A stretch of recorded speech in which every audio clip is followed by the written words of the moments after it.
nosotros podemos crear nuestro futuro. Tenemos que saber cómo, de qué manera sucede esto, cuál es el camino, cuál es la vía para aflorar ese potencial que las personas tenemos. Es básico entrenar la mente.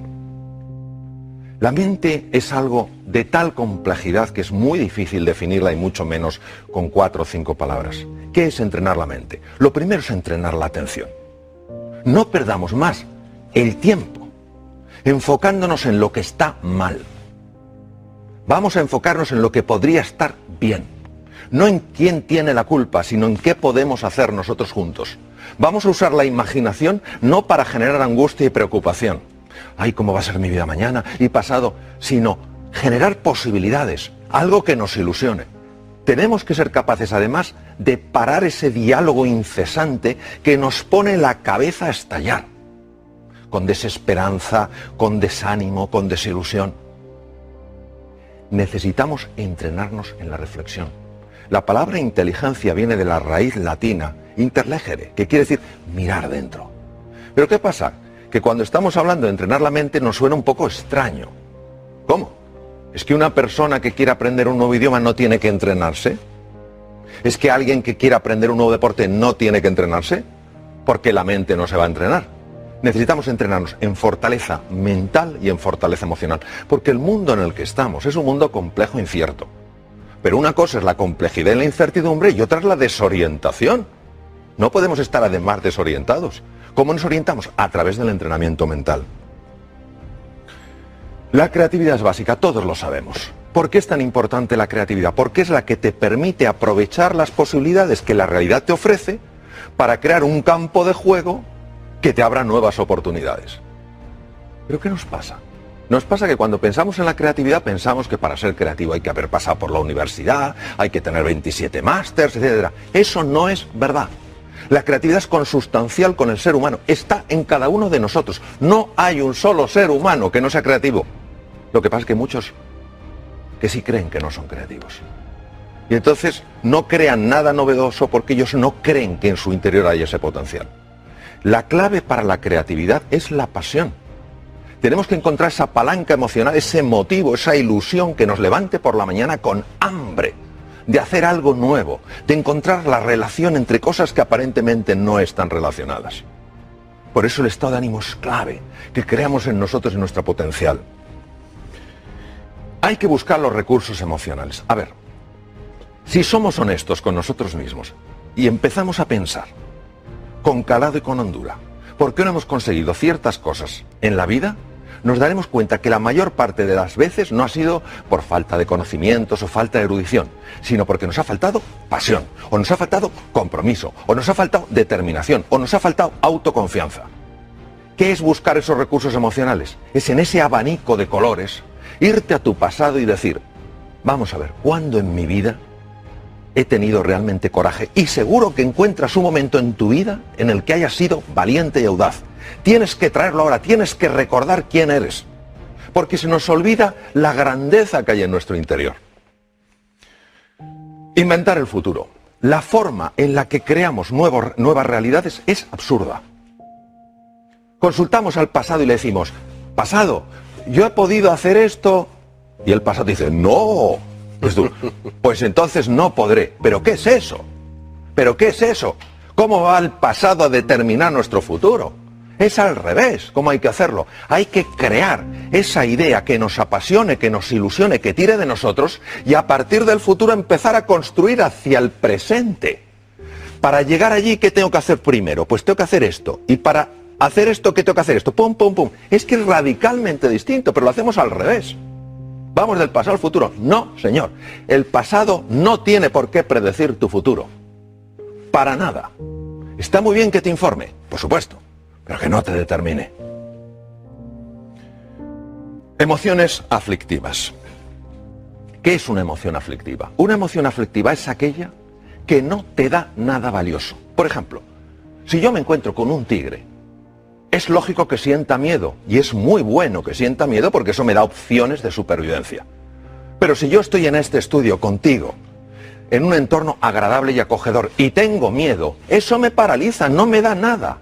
Estamos paralizados por la desesperanza, por la ira, por el miedo. No tiene ningún sentido. Es fundamental que empecemos a comprender un poco mejor cómo gestionar estas emociones aflictivas. Y para eso hay que entender que hay tres estructuras que, si me permites, las voy a enseñar.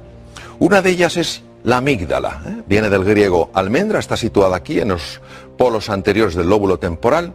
Otra es el hipotálamo, que está aquí, y otra es lo que se llama la sustancia gris periacueductal, que está justo aquí alrededor del acueducto de Silvio.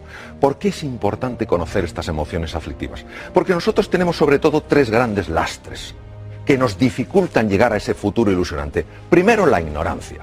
Si yo no soy consciente de mi talento y mi potencial, ¿cómo me voy a atrever? Número dos, la pereza. ¡Ay, la pereza! ¿Cuántas veces el camino correcto no es el camino fácil?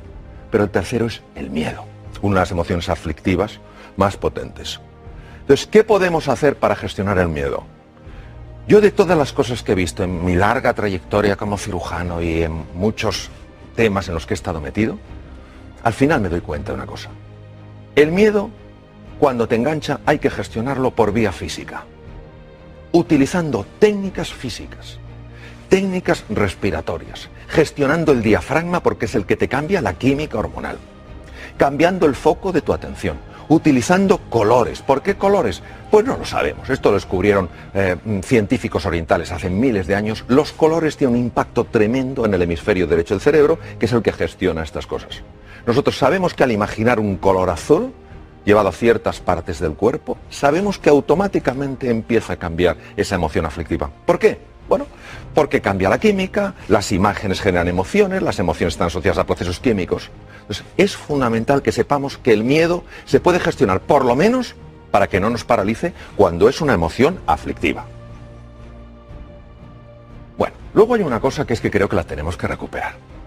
Nos hemos pensado que los éxitos suceden solos. Se ha perdido la cultura del esfuerzo, la cultura del trabajo. A ver, yo a veces me quedo impresionado cuando dicen, aprenda usted inglés en 3 meses, mientras duerme y por supuesto sin esfuerzo.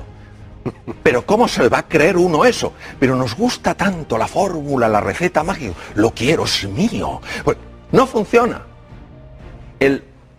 Probablemente el inventor más prolífico que existió nunca, Thomas Alva Edison, dijo, el genio es 1% inspiración y 99% trabajo, transpiración, sudar. Entonces, ¿qué quiere decir? Esto es como una goma. Hay que dejar que se tense. Es el momento en el que nos cuesta las cosas y tenemos que seguir. No tiremos la toalla. Cuando aguantamos la tensión y estamos incómodos, y es normal que estemos incómodos, el cerebro automáticamente tiene que resolver ese dolor. Porque su misión es evitar el dolor. ¿Cómo lo resuelve? Abre la ventana de la inteligencia y de la creatividad. Y por eso todos sabemos que cuando hemos aguantado de verdad, de repente, no sabemos cómo, hemos encontrado una ventana, un espacio. Anda, ¿cómo no lo había visto antes? Porque hay que esforzarse buscando y trabajando. Por eso la determinación, la persistencia, la paciencia son valores tan grandes. Entonces ahora no podemos decir, no, esto sucede solo. No es verdad. No es verdad. El ser humano necesita esforzarse por aquello que vale la pena en su vida. ¿La V de qué? De valores. A ver, creo, desde mi pequeña perspectiva, que necesitamos urgentemente recuperar los valores. Valores que no dependen de un credo, que no dependen de una cultura, que no dependen de una forma de pensar. Están implícitos en la naturaleza humana. ¿Qué es un valor? Un valor es todo aquello que a mí, como ser humano, me perfecciona. Si la generosidad me perfecciona, eso es un valor. Si el coraje, la audacia me perfecciona, eso es un valor. Los valores son los que nos dan guía, referencia. En un mundo marcado por la complejidad y la incertidumbre, ya lo he comentado antes, ¿qué es lo que nos da la orientación? ¿Cuál va a ser nuestro faro? Esos valores. Ojo con la sensación de impotencia. Jaume, yo la veo continuamente. No sé cuántos, no sé qué. Una cosa es el diagnóstico, y en medicina esto lo sabemos bien. A nosotros nos interesa hacer un diagnóstico correcto. A ver, si yo tengo una enfermedad seria y voy al médico, el médico me dice, no se preocupe, es un catarrillo. Yo digo, qué médico más simpático, pero no me ha ayudado a nada. Yo prefiero que me diga, mire, tiene usted una neumonía, es un diagnóstico más duro que un catarro, pero porque hacemos el diagnóstico correcto le podemos curar. Bien, el diagnóstico actual es un diagnóstico serio. La situación actual del mundo es seria y es compleja. No lo podemos negar, no podemos ser como la avestruz, aunque eso no lo hacen las avestruces, lo de hacer un agujero. No hay una avestruz así de tonta en toda África, vamos, que meta la cabeza bajo tierra, ni de broma. Pero claro, de acuerdo, tenemos un diagnóstico. Luego hay un pronóstico. ¿Qué es el pronóstico? El pronóstico es lo que los expertos dicen sobre eso. El médico te puede decir como experto, tiene usted una neumonía, con el antibiótico adecuado, los antibióticos adecuados, pues en una semana usted se cura. Eso es el pronóstico. Y otra cosa es el veredicto. El veredicto no lo puede dar nadie. ¿Por qué? Porque entre el diagnóstico y el pronóstico y el veredicto hay un espacio enorme. ¿Cuál? El uso de mi libertad y mi potencialidad como ser humano.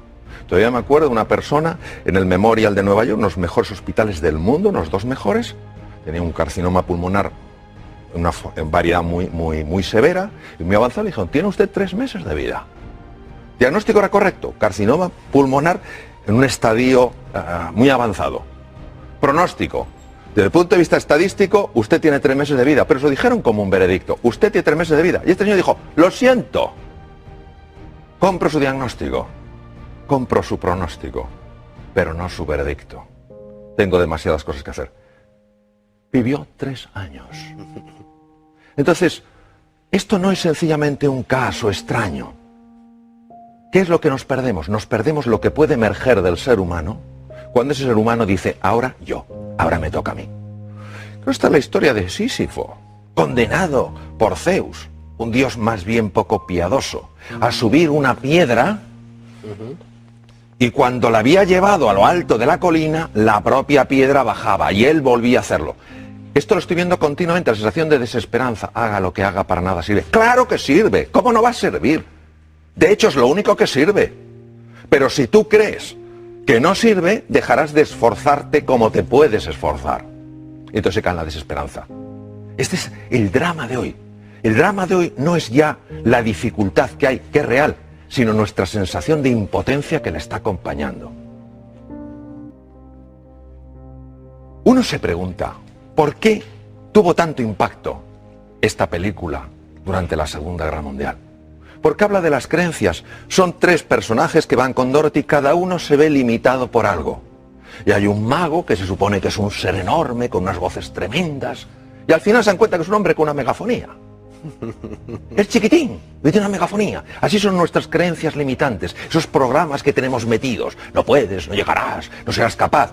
Pero si esos son puras entelequias, lo que pasa es que las vivimos como reales. El oráculo de Delfos. Un griego está consultando al oráculo de Delfos. Es importantísimo que sepamos que nosotros podemos escuchar 2 tipos de voces. La primera voz es la de la jaula de grillos. No puedes, no eres capaz, no hay salida, tú ni siquiera lo mereces. A esa no hay que escucharla. Y hay otra que es el maestro interior, que te dice confía en ti, cree en ti. ¿Cómo notas que te habla uno u otro? Es muy fácil notarlo. Cuando te habla el maestro interior, notas paz y serenidad. Cuando te habla la otra persona, la otra voz, lo que notas es crispación, tensión y desánimo. Es fundamental que prestemos atención a la voz que nos ayuda, no a la que nos anula. Bueno, esto a mí como médico me impacta profundamente. La actitud, ¿qué es la actitud? La actitud es cómo me posiciono yo frente a una realidad.